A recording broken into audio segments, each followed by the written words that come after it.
क्या विपक्ष रोक लेगा मोदी को? केजरीवाल राहुल ममता के जोड़तोड़ में कितना है दम? लोकसभा चुनाव से पहले बड़ी खबर आई, पूरे विपक्ष की नींद उड़ाई, मोदी की जीत तय। चुनाव से पहले ही क्यों हो गई मोदी की जीत पक्की?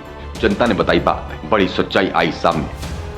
लोकसभा चुनाव 2024 को लेकर अब लगभग 400 दिन ही बचे हैं। सभी पार्टियां मैदान में ताकत झोंक रही हैं। कांग्रेस पीएम मोदी का रथ रोकने की कोशिश में लगी है। ममता बनर्जी और अरविंद केजरीवाल भी पूरा जोर लगा रहे हैं। इस बीच एक ऐसी खबर सामने आई है जिसने ये साफ कर दिया, इस बार चुनाव में मोदी की जीत पक्की है। इस खबर के बाद साफ हो गया है कि केजरीवाल, अखिलेश, राहुल और ममता मोदी को कहीं भी टक्कर नहीं दे पा रहे हैं। दरअसल हाल ही में एक सर्वे किया गया जिसमें देश के वोटरों के मूड को समझने की कोशिश की गई। लोगों से अलग अलग तरह के सवाल पूछे गए। इसमें 1,39,000 से ज्यादा लोगों ने हिस्सा लिया था। सर्वे में लोगों से कुछ बड़े सवाल पूछे गए। सवाल नंबर 1, अगर पूरा विपक्ष एकजुट हो जाए तो क्या मोदी को टक्कर दे पाएगा?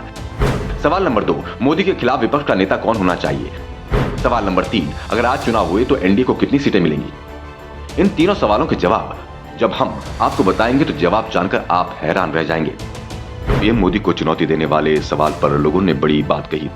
39% लोग ही मानते हैं कि अगर विपक्ष एकजुट हो जाता है तो पीएम मोदी को चुनौती दे सकता है, जबकि 47% लोगों का मानना है कि पूरा विपक्ष अगर पूरा दम भी लगाएगा तो भी मोदी का कुछ नहीं बिगाड़ पाएगा। हैरानी की बात तो यह है कि 1 साल पहले जब ये सर्वे किया गया था तब सर्वे में 49% लोगों ने माना था कि एकजुट विपक्ष पीएम मोदी को चुनौती दे सकता है। वहीं 41% लोगों ने इससे असहमति जताई थी। मतलब साफ है कि पिछले 1 साल में लोगों का भरोसा मोदी पर बढ़ा है।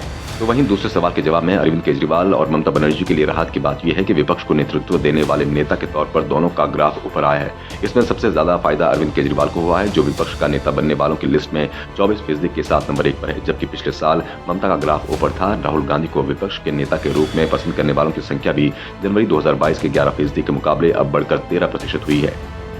लेकिन तीसरे सवाल के जवाब में लोगों को क्या कहना है ये भी समझ लीजिए। अगर आज चुनाव हुए तो एनडीए को कितनी सीटें मिलेंगी? इसके जवाब में लोगों ने मोदी को बड़ी बढ़त दे डाली। सर्वे के अनुसार अगर आज लोकसभा चुनाव होते हैं तो एनडीए 298 सीट के साथ फिर से सरकार बनाता दिख रहा है।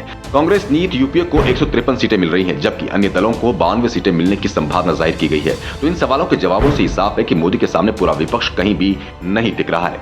राहुल की यात्रा, ममता की मेहनत सब बेकार है। देश के लोगों का मिजाज और भरोसा अब भी पीएम मोदी पर टिका है। आपको बता दें कि पूरा का पूरा विपक्ष मोदी को साल 2024 में टक्कर देने के लिए पुरजोर कोशिश कर रहा है। अरविंद केजरीवाल ने देश को विश्व गुरु बनाने की अपील की है, साथ ही मोदी को चुनौती देने का दम भर चुके हैं। केजरीवाल चाहते हैं कि दिल्ली के आप मॉडल का फायदा उन्हें नेशनल राजनीति में भी मिले और लोग उन पर भरोसा करें। तो वहीं ममता बनर्जी खुद को साबित करने में जुटी है, लेकिन उनकी ही पार्टी के कई नेता पीएम मोदी की काबिलियत की चर्चा करते नजर आते हैं। मंच सज चुका है, रण तैयार है, सेनाएं हाथ में हथियार लेकर मैदान में आ चुकी हैं। अब बस फैसले का इंतजार है, कौन जीतेगा, किसको मात मिलेगी, ये सब जनता के दिल में कैद है। वैसे आपके इस सर्वे पर क्या कहना है, हमें कमेंट करके जरूर बताएं।